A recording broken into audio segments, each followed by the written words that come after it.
So I want you to imagine a massive ancient ritual. Just really try to picture the sheer scale of this in your head.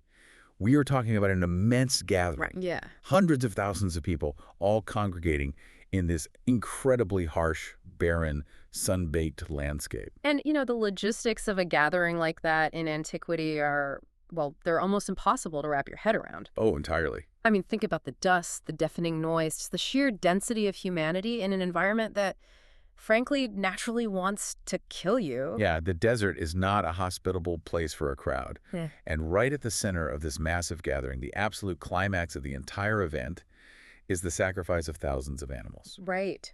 Now, if you or I are looking at this from the outside, with all our modern assumptions, it looks like the ultimate textbook example of mystical appeasement. Well, for sure. It looks like standard ancient religion. Exactly. You know exactly what I mean. It's like offering blood and meat to satisfy the demands of some unseen, terrifying deity in the sky. Yeah, the classic angry volcano god trope.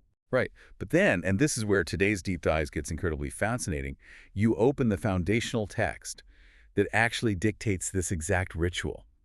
You read the blueprint. And the blueprint says something completely unexpected. It explicitly states this, and I quote, "Their flesh and their blood do not reach God." I mean, it's a complete paradigm shift, just hiding in plain sight right there on the page. It shatters the entire illusion. It literally says the meat, the blood, the physical sacrifice, none of it matters to the divine. Yeah, which is just mind-blowing when you think about how these things are usually interpreted. It really is. So we are going to invite you, our listener, to look at an ancient text today with totally fresh eyes.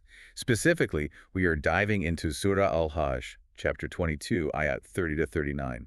And this is crucial, we aren't reading it the way it's usually read. No, definitely not. Today, we're pulling from this really fascinating stack of linguistic treatises, historical sociology papers, and systems engineering analyses. Right, and our mission today is to completely detonate that traditional, purely ritualistic reading of this text.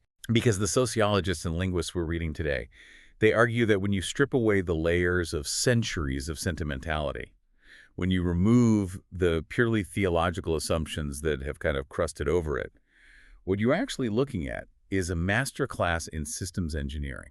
Yeah, according to these analyses, this text is not, and honestly never was, about appeasing a deity through an empty ceremony. Which is wild, considering how most of the world views ancient religious texts, right? Completely.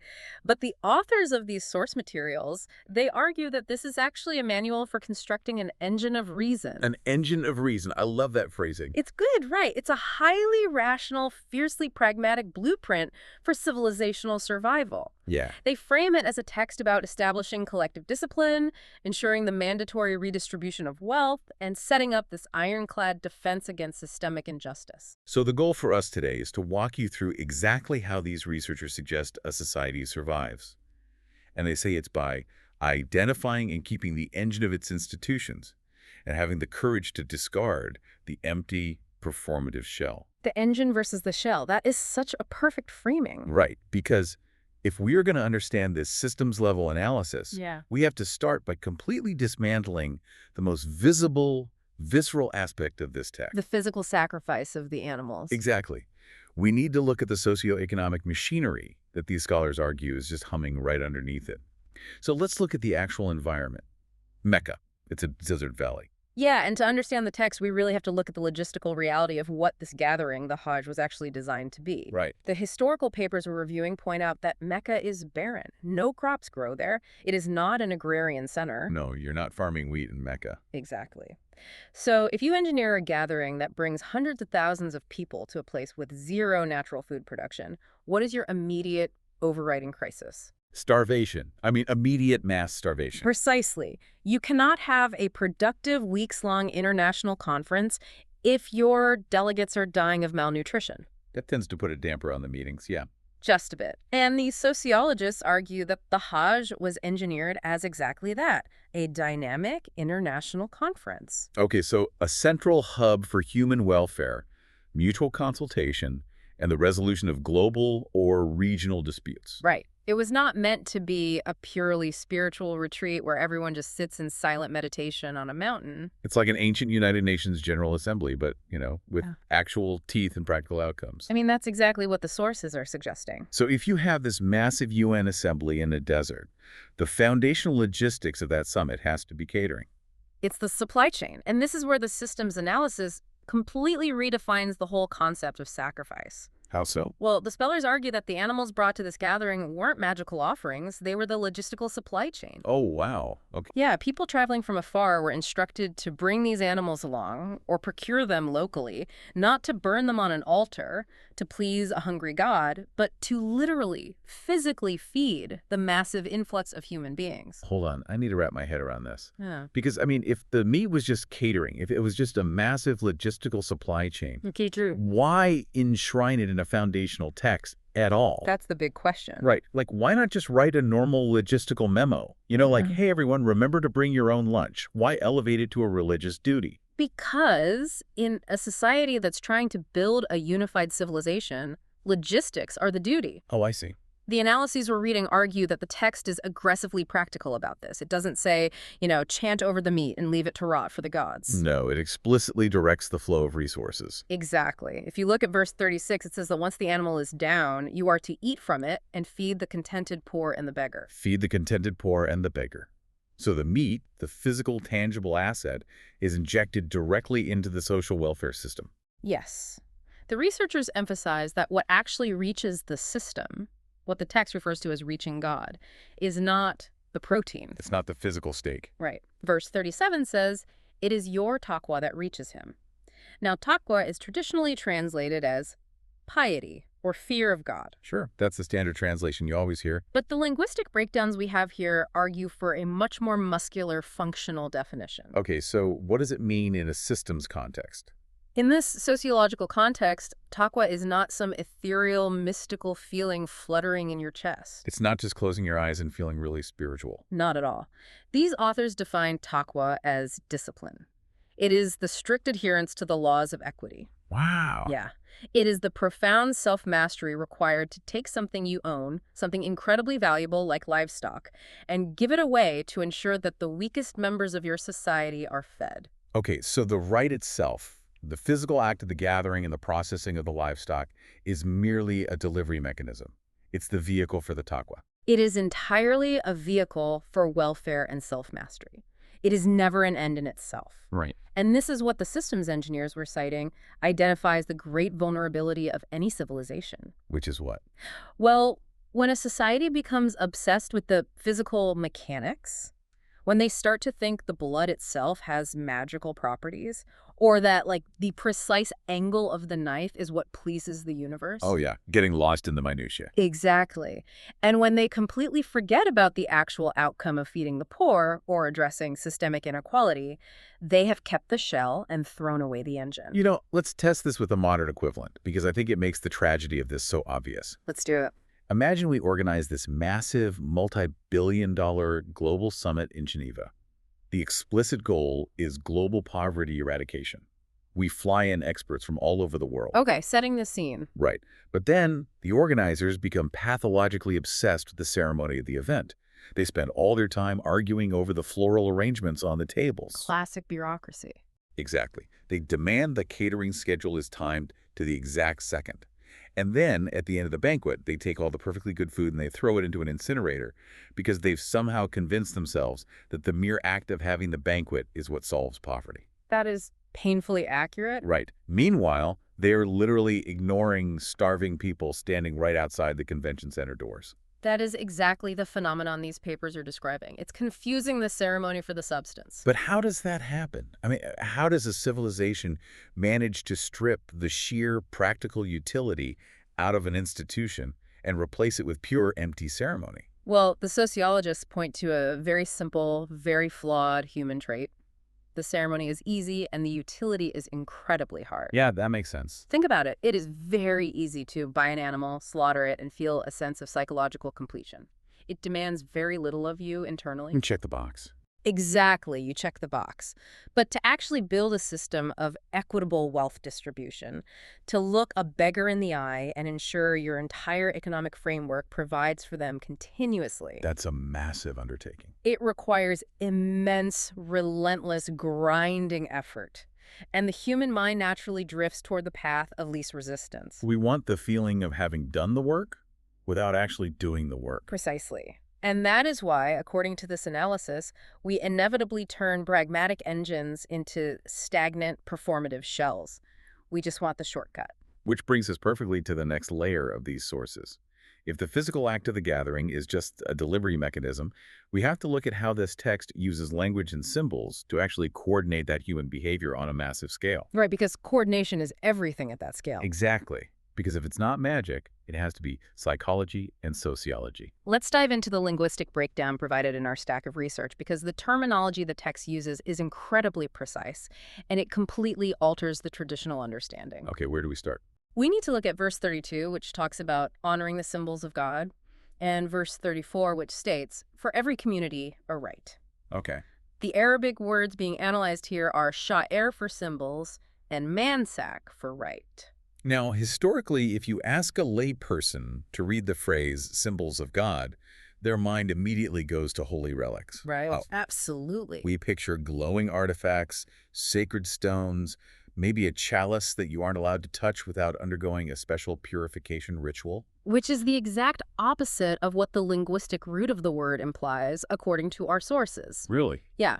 Sha'ir does not denote magical, inherently holy objects that possess supernatural energy. The linguists translate it as shared, highly visible markers. Shared markers. Think of them as coordination points. They are agreed-upon signs that allow a massive community to synchronize its discipline and its values. Oh, I see. You know, one of the systems papers we have uses a brilliant analogy for this, a national flag. Yes, that's a perfect example. Think about it. A flag is literally just a piece of dyed cloth.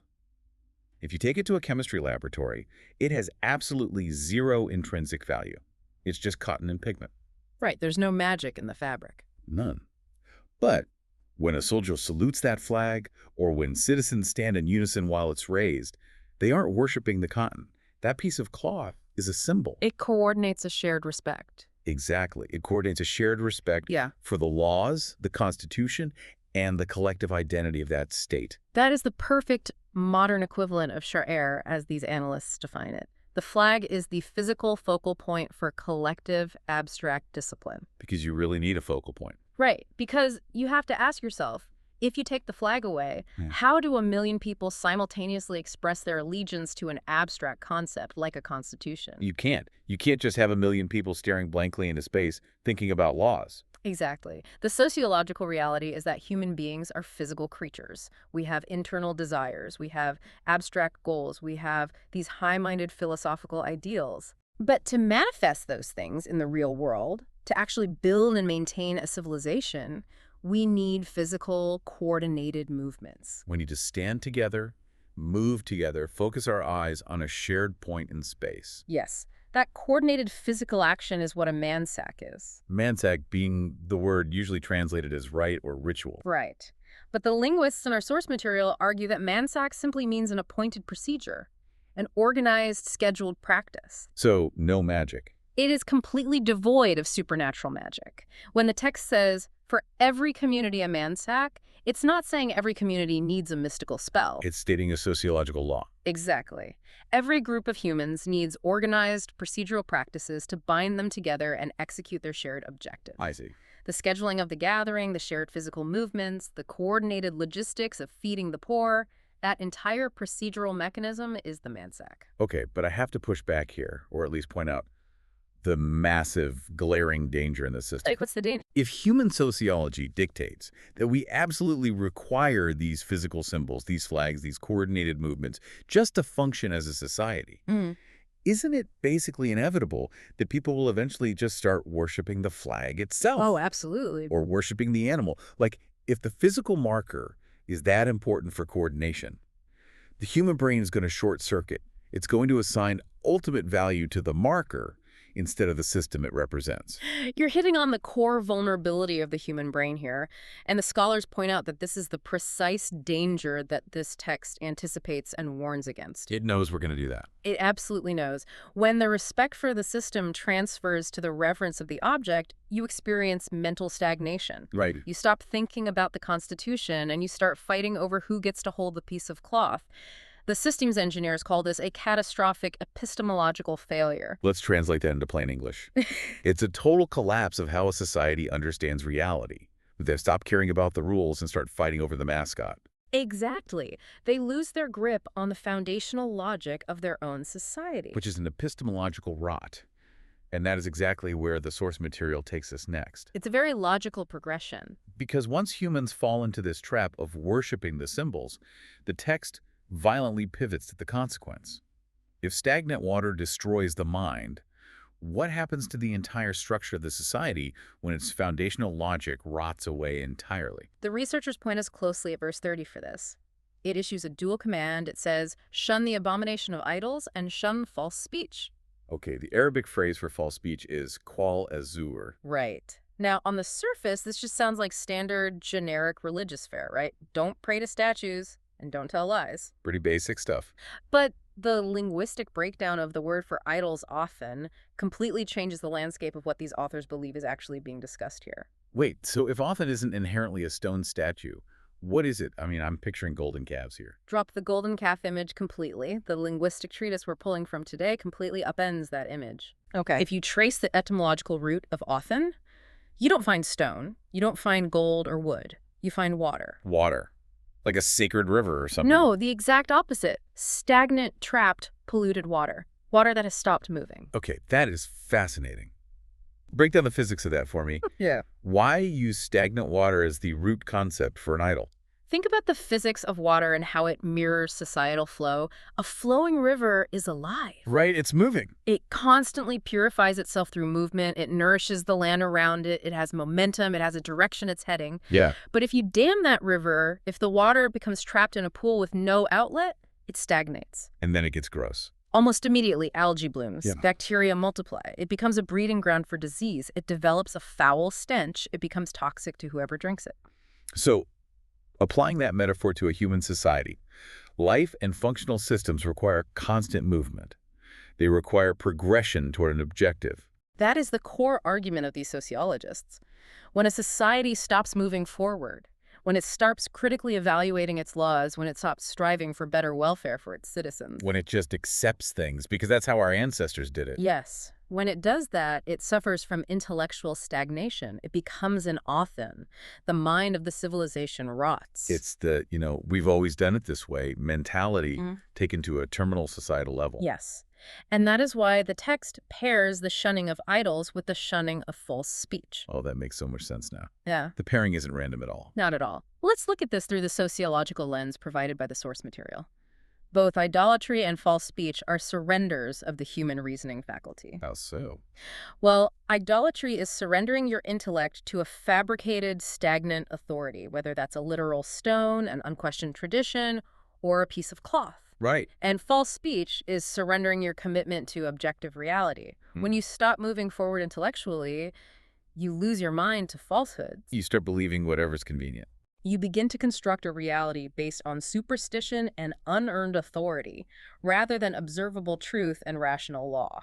There is this highly entertaining anecdote from the historical papers that perfectly illustrates the sheer absurdity of making useful things sacred. Oh, the bull story. Yes, it's about a servant in antiquity who was tasked by his masters with guarding a sacred bull. This bull had been elevated to the status of a deity in their local tradition. It was an Awthan. Exactly, an Awthan. So the servant is watching it, feeding it, probably bowing to it every day. He has completely surrendered his reason to this animal. Right. One day, the bull just acts like a bull. It turns on him and brutally attacks him, and the servant, bleeding, bruised, and absolutely furious, yells at the animal, "You're supposed to be a deity. Why are you hitting me?" It's a dark comedy, really. It is. But the researchers highlight it because it perfectly encapsulates the degradation of the human mind under idolatry. You expect rational, divine behavior from a dumb animal, and you're completely shocked when reality reasserts itself violently. And what the authors argue is crucial here is that this text's prohibition against idols isn't about some supreme being sitting in the clouds feeling jealous of a stone statue. No, not at all. It's not a deity saying, hey, pay attention to me, not that rock. It's an intervention against human degradation. The sources frame it entirely as an issue of human dignity. When you bow to anything other than a universal, rational law, the Taqwa and equity we talked about earlier, you actively lower your own dignity. You really do. You subordinate your incredible reasoning, analytical human mind to a dumb animal, or a piece of wood, or a corrupt politician, or a completely unquestioned tradition. And that stops societal progress dead in its tracks. It is the stagnant water. It really is. And this brings us to a terrifying question that the systems engineers pose. Which is? What happens when that mental stagnation reaches its terminal phase?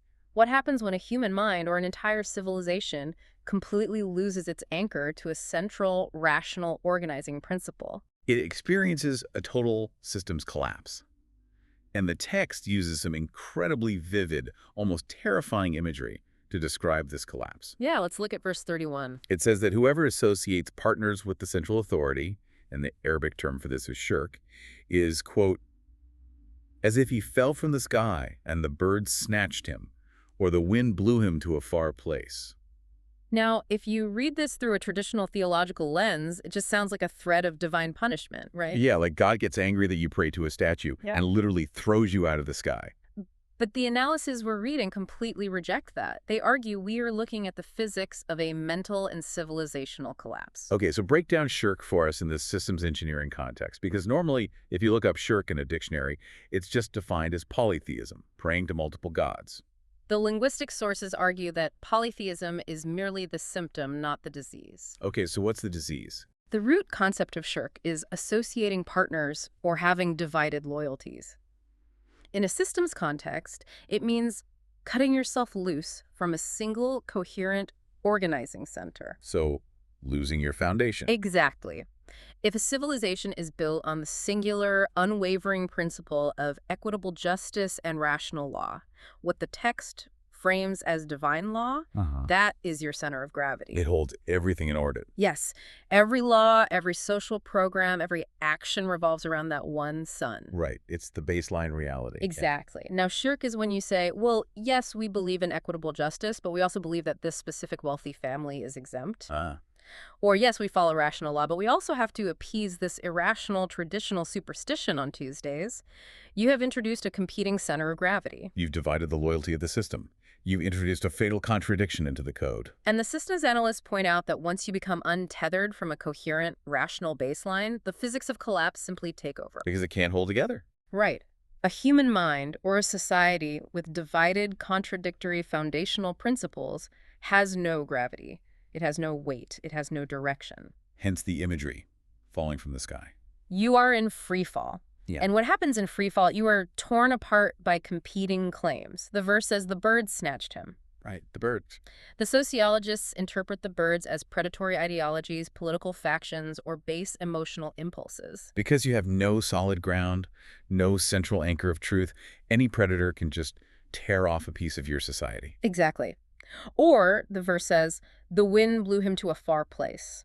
Without an anchor, you are blown aimlessly by the wind of passing trends, temporary desires, or whatever the current mob mentality dictates. You are entirely scattered. Completely. You know, it makes me think of an astronaut who is outside the International Space Station doing a spacewalk. Okay, I like this. I want you, the listener, to really imagine this. You are floating in the infinite blackness of space. That thin physical tether connecting you to the station is your single organizing center. It's your lifeline. Exactly. It's your lifeline. It provides your gravity. It connects you to your baseline reality. Now, shirk-divided loyalty is like unclipping that tether because you think a passing comet looks interesting and you want to follow it. Which is a terrible idea. A fatal idea.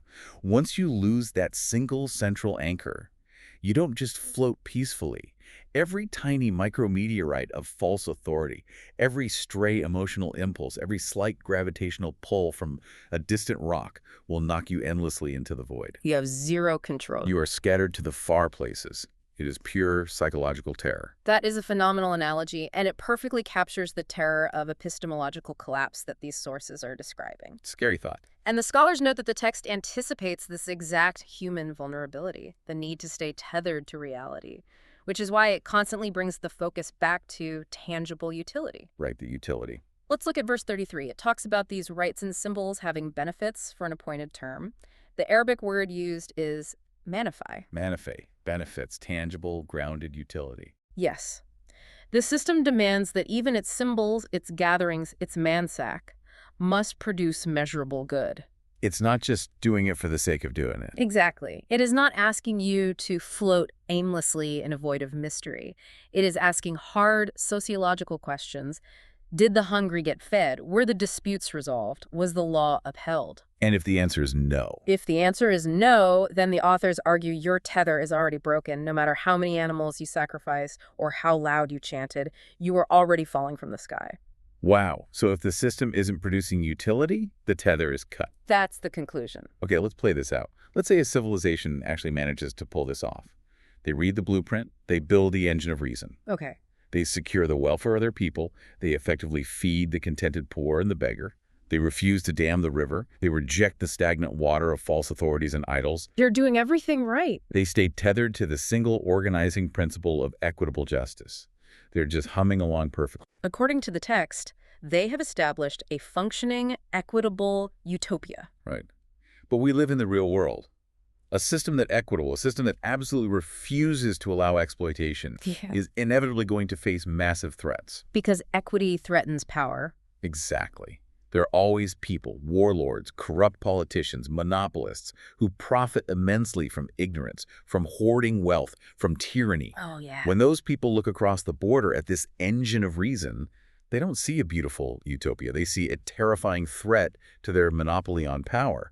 So how does the system survive that? The sources argue that this is the ultimate test of any system, and it brings us to a massive critical turning point in the text. Okay. This is where we move from internal discipline, the logistics, the psychology of symbols, the mindset, to raw external survival. We have to look at the law of requital in verses 38 and 39. This is where the tone shifts dramatically from logistical to martial. It does. It really does. Verse 38 states unequivocally, the system, the divine authority, defends those who believe. And then verse 39 delivers the mandate. It grants permission to fight to those who are fought against because they were wronged. Now, in a lot of religious traditions, the introduction of fighting or warfare into a text about reverence or rights is seen as a jarring contradiction. Oh, absolutely. People get very uncomfortable with it. Because people want to keep the spiritual completely separate from the ugly physical reality of violence. Right. Because, as our sources point out, they are still reading it as a mystical document. But we aren't. No. If you read it as a blueprint for civilizational survival, the sociologists argue that the introduction of self-defense here isn't a contradiction at all. It is the logical climax of the entire structure. How so? The right of the oppressed to resist is not driven by bloodlust or territorial expansion. It is the lawful, calculated correction of systemic injustice. Yeah, and the text is incredibly specific about why the permission is granted. It says they were driven out of their homes simply for holding on to a rational principle, for saying our Lord is God, which, in the context we've established today, means recognizing no ultimate authority, but the equitable universal law. Yes. They refused to bow to the stagnant idols of the local tyrants. They refused to participate in the shirk of corrupt economics, and so they were violently evicted. They were exiled for threatening the monopoly on power. Exactly. And the analysts emphasize that this establishes a crystal clear line between just defense and aggression. Is that a blank check for violence? Not at all. The text states in verse 38 that the central authority does not love the treacherous ingrate. The mandate to fight is activated strictly by a trigger. Which is? Who broke the peace first? Who initiated the oppression? It is a defensive posture, but the scholars note it is a highly active, muscular one. I have to marvel at the sheer, unfiltered pragmatism of this. It's intense, isn't it? It is. There is absolutely no religious sentimentality here. Right. There is no turn the other cheek pacifism that just quietly allows tyranny to steamroll over innocent people. Because that doesn't work in systems engineering. Right. Because if you think about it practically, a system of perfect justice that refuses to physically defend itself against armed tyranny isn't a civilization. It's just a philosophical book club waiting to be slaughtered. That is exactly the point the systems engineers make. It's harsh, but it's true. Yeah.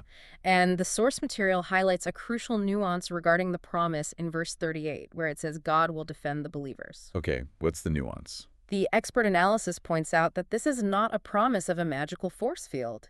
The sky isn't going to suddenly open up and shoot lightning bolts at the enemy army. It's not a divine cheat code that makes your soldiers invincible. No, sadly not. The sociologists read this as a sociological guarantee. A sociological guarantee, meaning what? It means that if you genuinely organize your society on these rational, disciplined principles, if your wealth is distributed fairly so no one is starving, if your people are not intellectually degraded by idolatry, if you are united under a single, coherent law of equity. Right, if you actually build the engine. Exactly. If you build the engine, your system will inherently possess the internal strength, the morale, and the logistical capability to repel oppressors.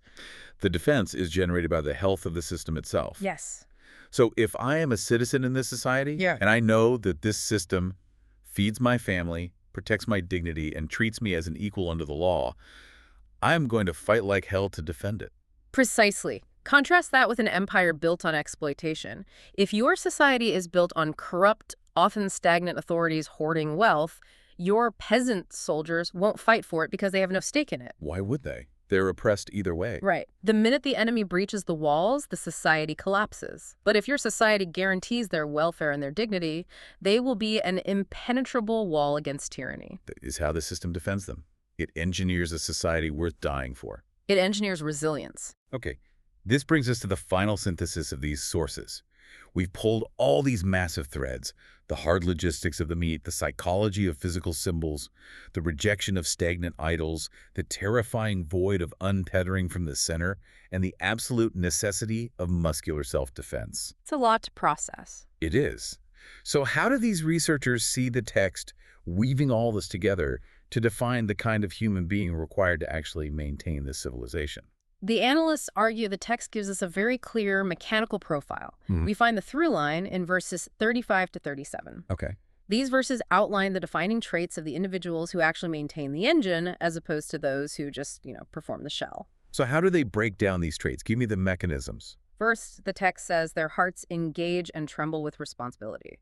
The Arabic is wachilat kulubuhum. Tremble. Now, traditionally, that's read as trembling with fear of the dark or fear of being struck by lightning by a wrathful god. Right, but the sources reject that entirely. What do they say it means? They define it as the profound, heavy trembling of a leader or a citizen realizing the immense weight of their responsibility to the people around them. It's the raw consciousness of duty. Exactly. It functions as an anti-tyranny mechanism.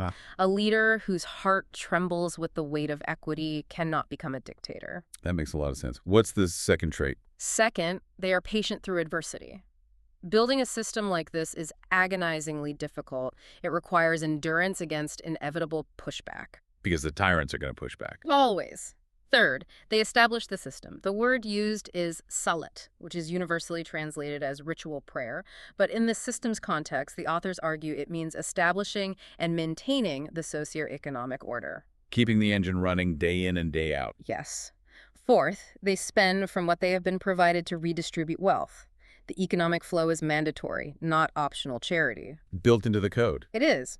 And finally, linking all the way back to our starting point, their logistical sacrifices, their physical efforts, their livestock, their resources actually feed the poor. It's a complete closed-loop system. It is. The civilizational lesson that these scholars extract is profound. True reverence, what actually reaches the ultimate authority, is an active, socioeconomic, and defensive posture. It's not passive. No, it requires constant intellectual movement. It requires engaging with the harsh realities of the world, not escaping into stagnant bowing. And when you lay it out mechanically like that, it becomes so obvious why humanity struggles with this so deeply. Because it's hard.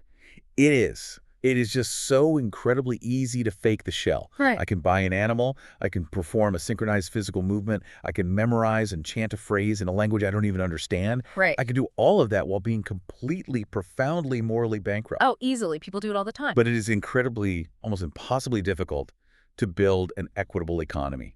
It is exhausting to maintain intellectual rigor and constantly challenge stagnant traditions, and it is terrifying to physically stand against tyranny. That is the burden of prioritizing consciousness over ceremony. The sources conclude that a society that mistakes the ceremony for the substance, a society that thinks the blood on the altar matters while completely ignoring the hungry person standing outside the temple, has kept the shell and thrown away the engine. And a society with no engine eventually, inevitably, collapses. Yes. The point of the text, according to this analysis, was never the ritual. The point was the discipline, the equity, and the civilizational survival that the ritual was built to deliver. Okay, let's bring this all the way home. We've taken a text that for centuries has been treated by many as a mystical instruction manual, a checklist for divine appeasement, and through the lens of these sociologists and linguists, we've revealed it as a masterclass in systems engineering. We really have. The blood doesn't matter. The welfare, the discipline, and the reason do. That is the core takeaway of the research we've unpacked today. So I want to leave you, the listener, with a final provocative thought to mull over. We've spent this entire time talking about ancient texts, ancient deserts, and ancient symbols. Right. But take everything we've discussed today. The engine versus the shell, the danger of stagnant symbols, the absolute terror of losing your central anchor, and apply it to the world you live in right now. I want you to look at the modern institutions around you today. Look closely at them. Look at your democracies. Look at your global economic forums. Look at your educational systems, because these are the modern rights of our civilization. They are our mansack. Exactly. Yeah. Have we, too, fallen into the trap of mental stagnation?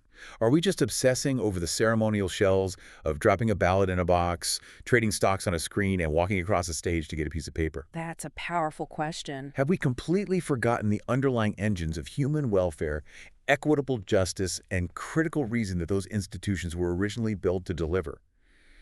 Are we right now hosting the greatest technological and economic summit in human history, obsessing over the floral arrangements while throwing the food in the garbage? Thank you for joining this deep dive into the architecture of civilizational survival